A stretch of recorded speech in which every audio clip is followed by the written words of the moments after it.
Most of the information about the life of this agricultural laborer who found fame because of his longevity is recorded in John Taylor's pamphlet printed in 1635 entitled The Old, Old, Very Old Man, or The Age and Long Life of Thomas Parr.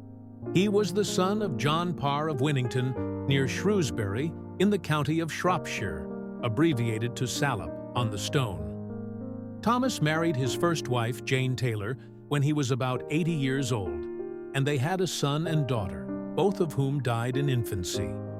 At the age of 100, he did penance by standing draped in a white sheet in the parish church for being unfaithful to his wife and having an illegitimate child by Catherine Milton. 10 years after Jane's death, he married Jane Lloyd, but they had no children. A diet of green cheese, onions, coarse bread, buttermilk or mild ale, cider on special occasions, and no smoking kept Thomas healthy. His recipe for long life was reputed to be, keep your head cool by temperance and your feet warm by exercise. Rise early, go soon to bed, and if you want to grow fat, prosperous, keep your eyes open and your mouth shut.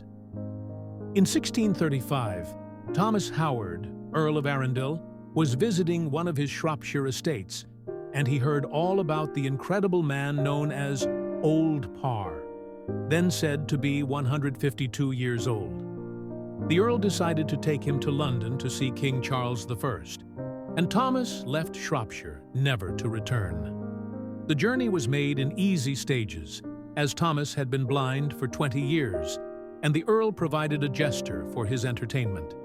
He was presented at court, and on seeing the old man Charles I Fernstein asked him, "You have lived longer than other men.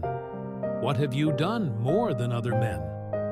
Parr replied, "Sire, I did penance when I was 100 years old."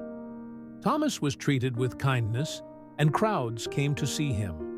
His portrait was painted, and there is a copy in the National Portrait Gallery in London showing him with dark brown eyes and white shaggy eyebrows, mustache, and whiskers.